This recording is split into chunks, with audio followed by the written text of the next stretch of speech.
Hello दोस्तों, और आप लोगों के सामने एक नया वीडियो लेकर आ गए हैं जो कि आज हाफ वेव रेक्टिफायर मतलब लैब इलेक्ट्रॉनिक सर्किट का चल रहा है।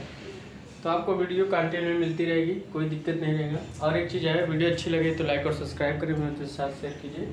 तो आइए हम लोग चलते हैं क्या रेक्टिफायर में।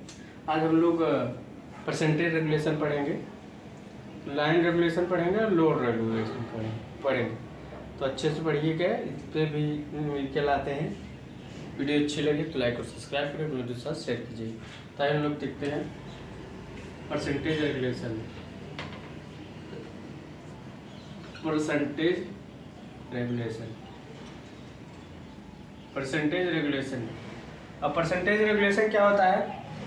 इसमें दो होता है, एक लाइन रेगुलेशन, एक होता है लोड रेगुलेशन। क्या होता है? Load regulation. दो होता है, एक लाइन रेगुलेशन होता है, एक लोड रेगुलेशन होता है। तो अब बात करें, पहले लाइन रेगुलेशन पढ़ें।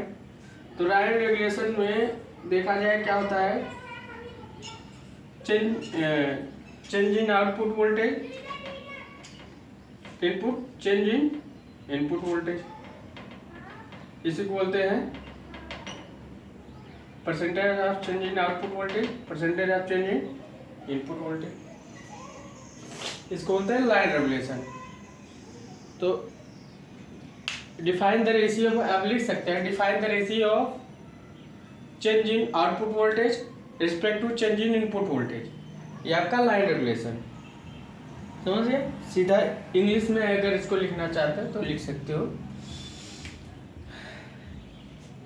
तो और लोड रेगुलेशन क्या है? सेम वही, define the ratio of change in output voltage and respect to change in load current, मतलब no load to full load current, no load to full load voltage.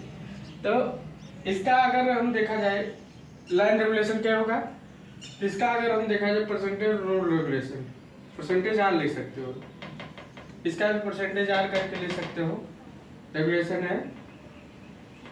तो VDC no load और VDC full load upon VDC full load into 100, कितना हो गया? इन दोनों को हम इस केस में लिख सकते हैं। तो जो रेशियो है, define the ratio change in output voltage change in respect to change in input voltage. इसका change in output voltage respect to change in क्या है, लोड करेंट, मतलब लोड वोल्टेज। तो नो लोड से फुल लोड, ठीक। अब ये तो हमारा परसेंटेज रेगुलेशन हो गया, डिफाइन द रेशियो। अब हम इसका इस केस में हम इसको याद रखिएगा कि रेगुलेशन क्या होता है। तो एक लाइन रेगुलेशन है, लोड रेगुलेशन बोलते हैं, ठीक। तो बात करते हैं, इसको नोट डाउन आप कर लीजिएगा। तो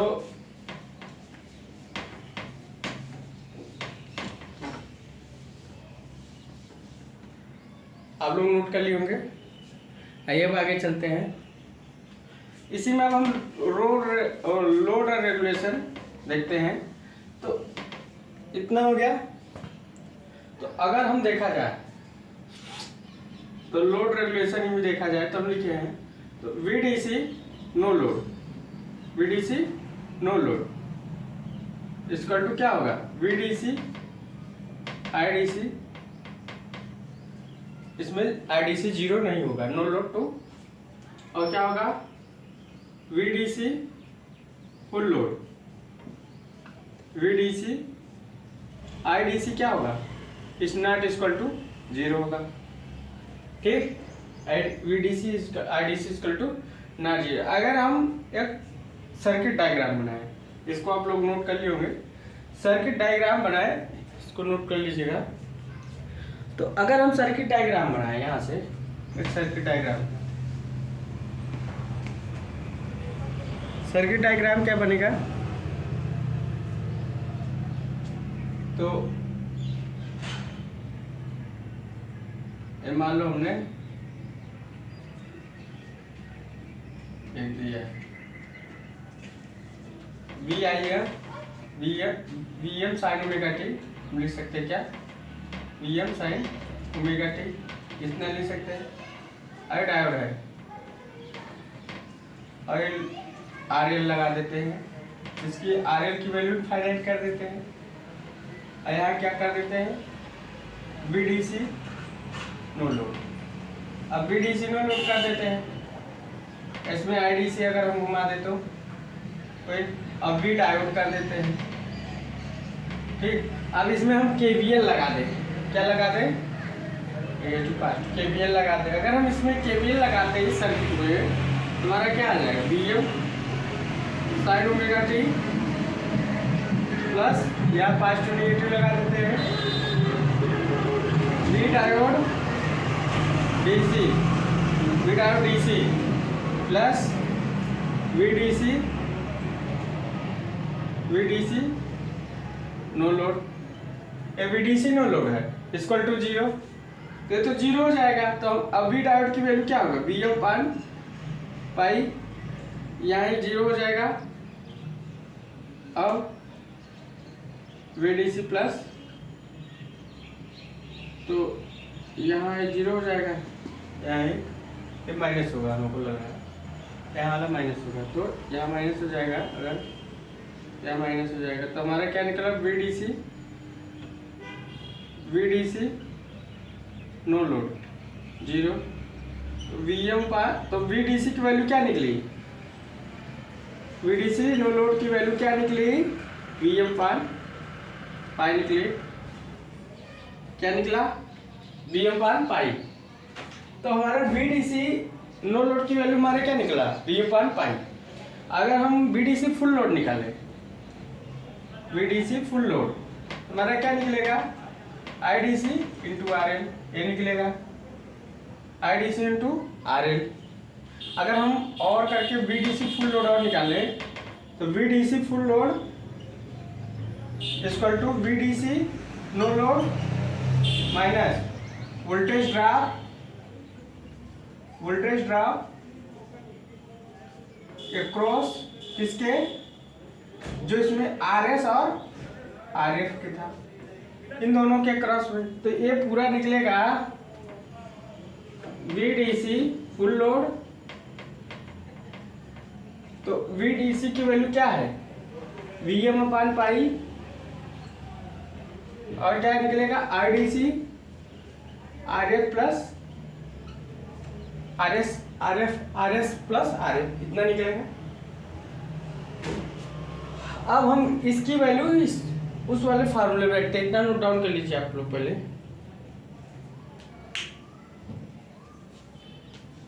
इतना आप लोग नोट डाउन कर लीजिए। इसकी वैल्यू हम लोग उस वाले फार्मूले में रखते हैं।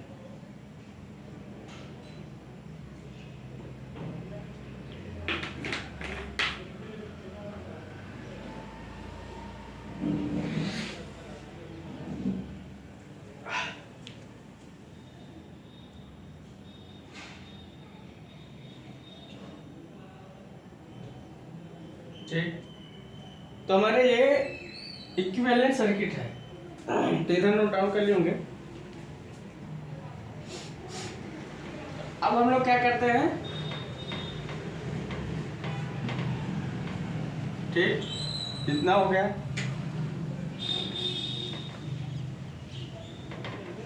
अब हम लोग बात क्या करते हैं, बातें करते हैं किसमें हम लोग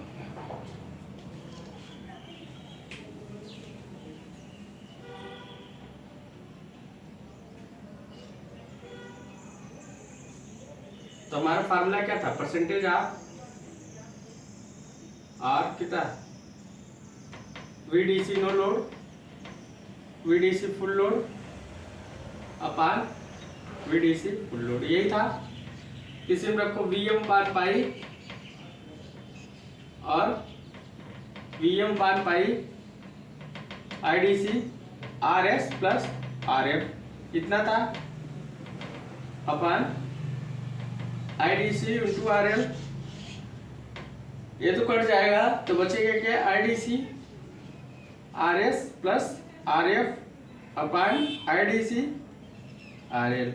ये तो कट गया परसेंटेज ऑफ R।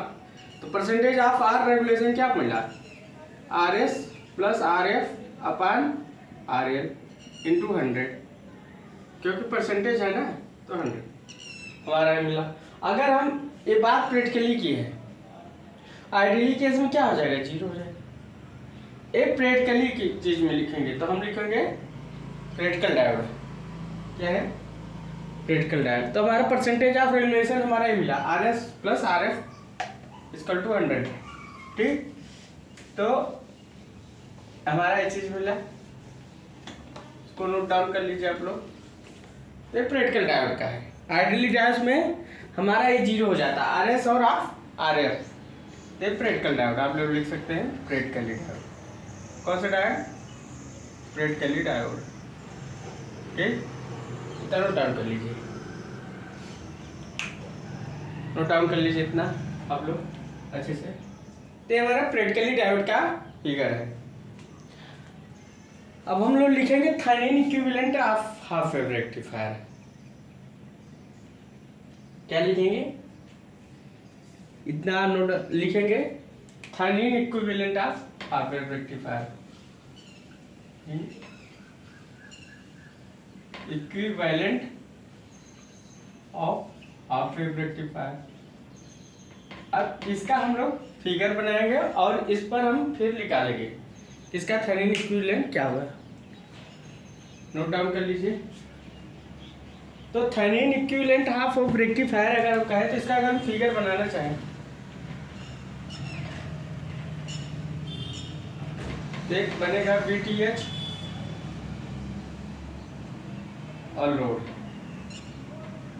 ये RL RTH, हमने करंट बनाया थी DC और DC पॉजिटिव नेगेटिव, ठीक। तो अब हम लोग इसका Thevenin equivalent half of rectifier का निकालेंगे, थेवेनिन इक्विवेलेंट सर्किट। इसको अगर हम डिलीट करें तो आगे क्या होगा,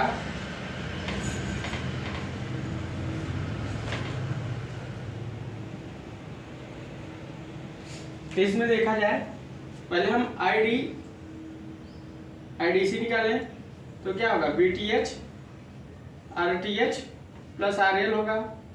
अगर हम IDC बराबर IM बटे पाई रख दें, इतना कर सकते हैं, तो इसको हम इतना लिख सकते हैं VM पान पाई।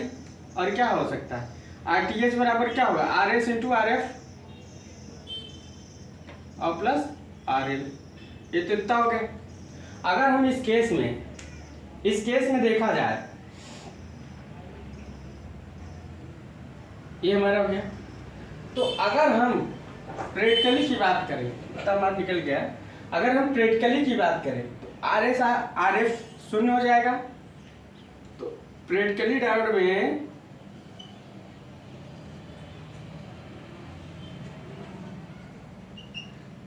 क्या होगा, RS RF इक्वल टू 0 हो जाता है।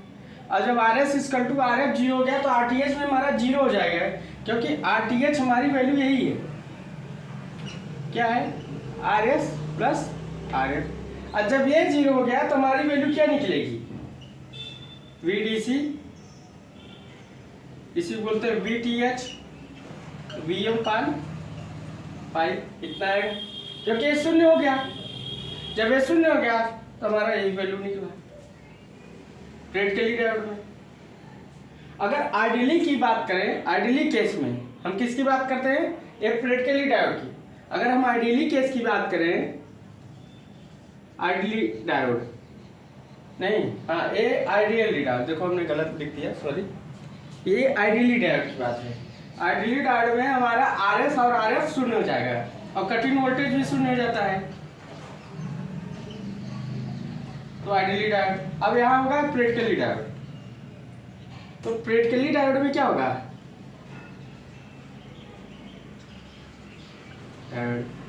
प्रैक्टिकली डायोड की बात करें तो हमारा क्या होगा, RS और RF 0 नहीं होगा, RF और आर एस और R F is not equal to 0, तो आर टी एच भी हमारा 0 नहीं होगा। तो हमारा उस केस में वैल्यू क्या निकलेगा, वी डी सी, तब उस केस में हमारा वैल्यू निकलेगा V D C V M upon pi, और क्या निकलेगा R L R S R F plus R L, ये वैल्यू निकल जाएगी। तो इसको अगर हम थेवेनिन इक्विवेलेंट में अगर हम दर्शाएं तो यहाँ क्या कर सकते हैं, इसको नोट कर लेंगे, इसको हम यहाँ ये लिख सकते हैं, इसी को बस यहाँ इतना कर सकते हैं, क्या वी एम पान पाई, यहाँ हम लोग लिख सकते हैं are S plus R F, हमने रूट डाउन कर लिया। तो हमने हाफ वेव रेक्टिफायर का थेवेनिन इक्विवेलेंट सर्किट निकाला, जो कि एग्जामों में पूछता है, और परसेंटेज ऑफ रेगुलेशन, तो परसेंटेज ऑफ रेगुलेशन कितना है आपको याद होना चाहिए, अभी हमने लिखा है percentage of R, percentage of regulation कितना मिला, ये प्रैक्टिकली डायोड का है इंटू आर एल इंटू 100, ये चीज़ याद होना चाहिए क्योंकि पूछ सकता है। तो पूछता है कि हाफ वेव रेक्टिफायर का परसेंटेज रेगुलेशन कितना होता है, तो R S plus R F upon R L, तो आर एस और आर एफ उस कंडीशन में हमारा आएगा जब डायोड प्रैक्टिकली डायोड होगा। अगर आइडियली केस की बात करेंगे तो आइडियली केस में हमारा ये दोनों 0 होता है, ठीक। तो ये हमारा जो डायोड का जितना मतलब लगभग आपको बताना था हाफ वेव रेक्टिफायर के केस, तो एक परसेंटेज ऑफ रेगुलेशन बताया, एक इक्विवेलेंट थेवेनिन सर्किट के केस में हमने हाफ वेव रेक्टिफायर को बताया। तो दोनों केस में हमने आइडियली प्रैक्टिकली डायोड के बारे में लगभग जितना बताना था हमने सब आपको बता दिया है। और एक चीज़ हमने जब डायोड को फॉरवर्ड और रिवर्स बायस में हमने कराया था कैलकुलेट, तो फॉरवर्ड बायस में क्या होता है, डिप्लेशन लेयर कम हो जाती है, डिप्लेशन लेयर कम हो जाती है, पोटेंशियल बैरियर का मान कम हो जाता है। तो हमने सारे बहुत चीज़ें बताई, फॉरवर्ड रेजिस्टेंस उस समय लगभग ओम में होता है, और रिवर्स बायस में मेगा ओम में रेजिस्टेंस। तो ये चीज़ आपको सब याद रखनी होगी, सारे जितने केस थे हमने पढ़ा दिए। तो आप लोग अच्छे से नोट्स बनाइएगा और अच्छे से पढ़िए। So thanks.